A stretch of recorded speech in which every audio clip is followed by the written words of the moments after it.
Esta nunca ha sido dictadura, señores. Esta es dicta blanda. Pero si es necesario,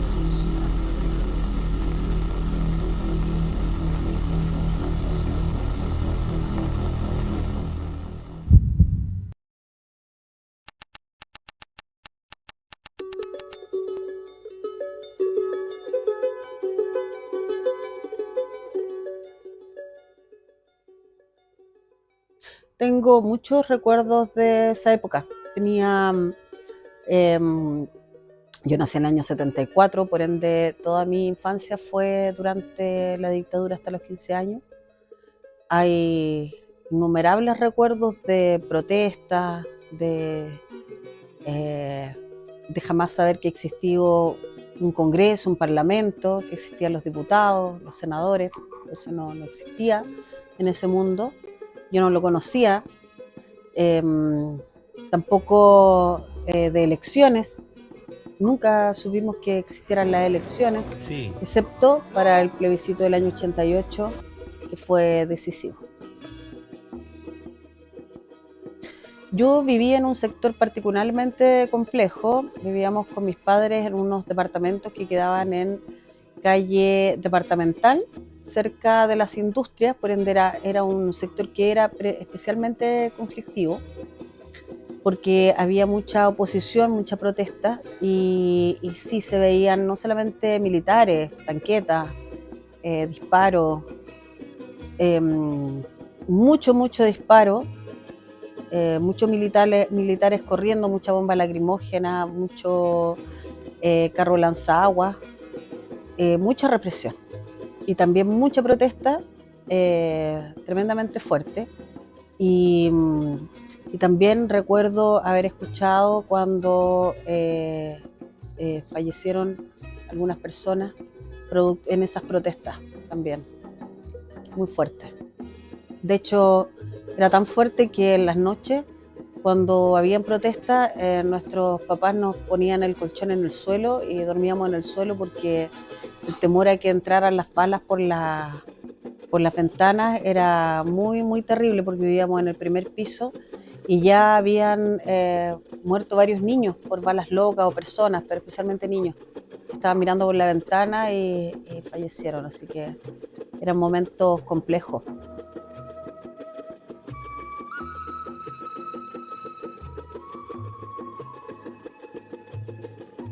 En mi casa, nuestros padres seguramente hablaban de lo que pasaba, pero con nosotros empezaron a hablar, porque éramos chicos todavía, recién en la época del 83, cuando comenzaron las primeras protestas y paros nacionales, porque nunca habíamos vivido una situación así. Entonces no pudimos ir al colegio porque era muy complicado, y nos explicaron ahí con dificultad de que venía un paro nacional. Yo no sabía lo que significaba, una paralización con protesta en todo el país. Y lo que sí, en mi casa se escuchaban las noticias de las 6 de la mañana muy temprano, cuando nos levantábamos, hasta última hora en la noche. Las noticias siempre estuvieron presentes, y con ellas las reflexiones de nuestros padres, las reflexiones en términos valóricos que implicaban condenar lo que estaba pasando.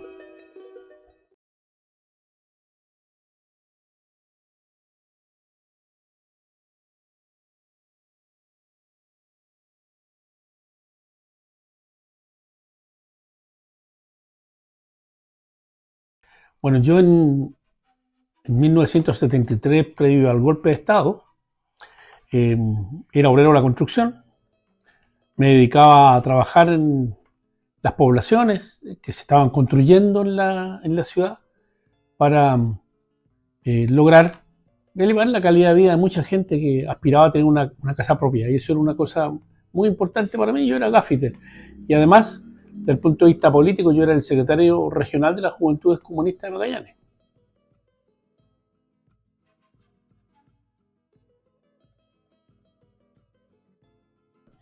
Sí, fui detenido durante la dictadura.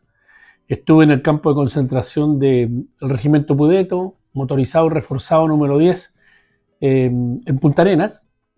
Después de eso fui, bueno, como muchos jóvenes, como muchos ancianos, torturado durante ese primer periodo, y enviado, digamos, a Isla Dawson, previo a pasar por un traslado por el estrecho de Magallanes y llegar a Isla Dawson junto con centenares de presos de toda la región. Estuve allí desde fines de diciembre de 1973 hasta marzo-abril del 74, y de allí fui trasladado a Punta Arenas. En Punta Arenas fui enviado a un centro de castigo, que era un centro de concentración que era regentado por la Fuerza Aérea, en el Estadio Fiscal, donde pasaban todos aquellos que iban a ir a un consejo de guerra. Y yo fui al consejo de guerra que me impuso la dictadura, y después de eso, bueno, fui condenado a 5 años de prisión y me devolvieron a Isla Dawson de nuevo, y estuve allí hasta que se cerró el campo de concentración en Isla Dawson, ¿ya? A fines del 74, a la cárcel pública de Punta Arenas.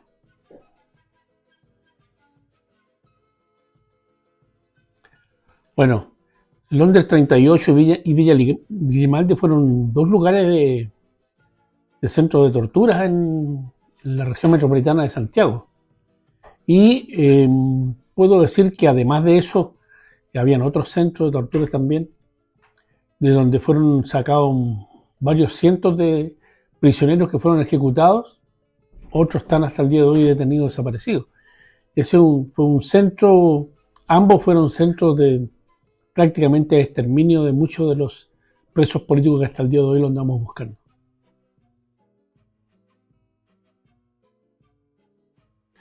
Bueno, yo quiero recordar nomás que hubieron más de 1 millón de chilenos exiliados. Fue para mí un golpe muy fuerte. Yo me negué a firmar la conmutación de pena de cárcel por extrañamiento porque pensaba que tenía derecho a vivir en mi patria y exigía siempre mi libertad en Punta Arenas. Pero me fue impedido de hacerlo. En la práctica fui trasladado a Punta Arenas y de aquí expulsado a Inglaterra. Y de verdad el exilio fue un golpe muy fuerte, primero por un tema de comunicación y de vínculo con la comunidad que no fue fácil. En ese minuto no hablaba ningún idioma, por lo tanto tenía que aprender inglés, aprender a comunicarme con las personas, en fin. Y fui con mis hijos mayores, con Héctor Hugo y con la Paloma que tenía 6 meses cuando yo fui detenido, y la volví a ver cuando ya llevábamos como 2 años después de esto en la cárcel. Por lo tanto, el exilio fue un golpe muy grande. Sin embargo, digamos, me dediqué a trabajar por la solidaridad con Chile para lograr de que se expresara la condena contra la dictadura en todos los lugares en que estuve.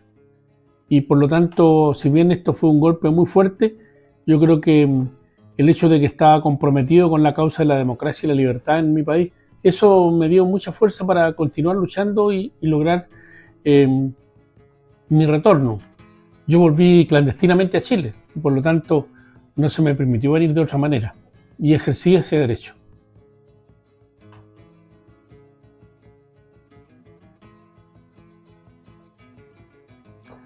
Bueno, para mí la memoria significa muchísimo. Yo quiero decir que en primer lugar la memoria significa no solo recordar el pasado, sino que ver el presente con ojos distintos desde el punto de vista de lo vivido, ¿ya? Por ejemplo, a mí no me gustaría, ni deseo por ningún motivo, que las nuevas generaciones, las actuales, que mis hijos, puedan pasar por los mismos tormentos que pasé yo siendo joven y siendo también un perseguido político. El hecho de que la dictadura haya impuesto una conducta en la gente muy fuerte, aquí hay generaciones que nacieron y se desarrollaron, crecieron adolescentes, que nunca pudieron hacer una vida en democracia o en libertad. Estuvimos 17 años en este país en que había toque de queda y por lo tanto la vida, como muchos las conocen hoy día, de esparcimiento, de querer salir con los amigos, con las amigas en la noche o concurrir a fiestas, etcétera, era prácticamente imposible porque la dictadura imponía normas de conducta que obligaban a punta de bayoneta que la gente lo cumpliera. En primer lugar, impedía que hubieran sectores con más de 4 o 5 personas que se juntaran en las esquinas porque pasaban las patrullas militares y la detenían. O a las niñas que andaban con pantalones en esa época, pata elefante, que era una moda de la época, los militares salieron con tijeras y le cortaban la ropa en las calles. Entonces, de verdad era un régimen de terror que a la vista de hoy día, cuando uno dice la memoria, yo creo que la memoria es una cosa de intercambio entre generaciones que es muy importante. Yo quiero felicitarlos por este trabajo que están haciendo de poder traer a cuerpo presente lo que fue parte de la historia de Chile y el rol que en ese campo jugamos muchos de los que luchamos por la libertad y la democracia, que hoy día podemos contarlo porque tenemos muchos compañeros nuestros que todavía andamos buscando. Yo dije que habíamos detenido desaparecidos, ejecutados políticos, compañeros que fueron degollados, que inventaron enfrentamientos que nunca existieron para justificar los asesinatos. Entonces, yo creo que ese clima es un clima que no hay que reproducirlo, pero yo creo que a las nuevas generaciones tenemos que recordárselas siempre, de que nosotros no podemos, por ningún motivo, volver a una situación de un régimen de terror como que ha vivido la generación de la cual yo formo parte.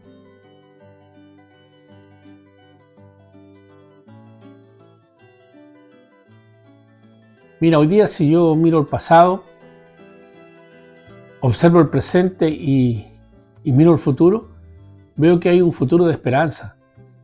Yo creo que es una esperanza en el sentido de que quienes hemos luchado tanto por lograr la libertad y la democracia en el país, hoy día compartimos con miles de personas, jóvenes, que tienen que ver el futuro con mucho mayor optimismo y mucho más alegría que la que vivimos nosotros. Y yo creo que esa alegría y esa esperanza tiene que partir con un sentimiento profundo de la memoria histórica con la cual uno tiene que partir. Es decir, no por nada somos un país que tiene un poco más de 200 años de existencia, pero que para lograr los espacios que hoy día tenemos ha pasado muchísimas cosas en la sociedad.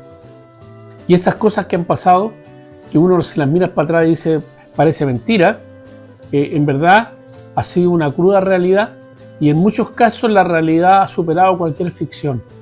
Entonces cuando miro el futuro pienso de que podemos construir una patria mejor, más unida, más limpia, más sana, con mayor convivencia entre los chilenos, en la diferencia respecto de las miradas que tenemos, porque no somos iguales todos, pero sobre todo yo tengo una mirada puesta en los trabajadores, que son los forjadores de la riqueza en nuestro país. Y yo creo que en nuestra sociedad está todavía en deuda con los trabajadores, está en deuda con nuestros jubilados. Y lo digo en deuda porque durante la dictadura, a propósito de mirar para atrás, durante la dictadura, cuando hubo una crisis que envolvió a los bancos en Chile, Pinochet le quitó el 10% de los ingresos que tenían los jubilados y le mandó un papelito que decía gracias por su contribución a la patria. Y nunca se la devolvieron. O sea, los trabajadores y los jubilados salvaron a la banca en el país a punta de el autoritarismo propio de la dictadura. Y yo creo que hoy día cuando miramos y discutimos acerca de las pensiones, acerca de cómo debiera ser el descanso de las personas más adultas, mayores, etc., no podemos olvidarnos que en otra época a los adultos mayores se les arrebataba sin ningún tipo de miramiento los pocos centavos que habían para que unos pocos, concentrados en la banca en este país, dueños del poder económico, que se apropiaron, que eran parte de la riqueza construida por todos los chilenos, se lo distribuían entre ellos. Ellos mismos son los que hoy día, de una u otra manera, contribuyen a que critiquen cuando se exige un trabajo digno o se exige que haya una pensión que le permita a la gente sobrevivir en mejores condiciones. Es decir, tenemos que humanizar más aún nuestra sociedad y yo creo que el compromiso que eso significa con el sacrificio de mucha gente, empezando por el presidente Salvador Allende, pasando por todos los que son aquellos que combatieron de distintas maneras la dictadura, obviamente el futuro yo lo veo con optimismo.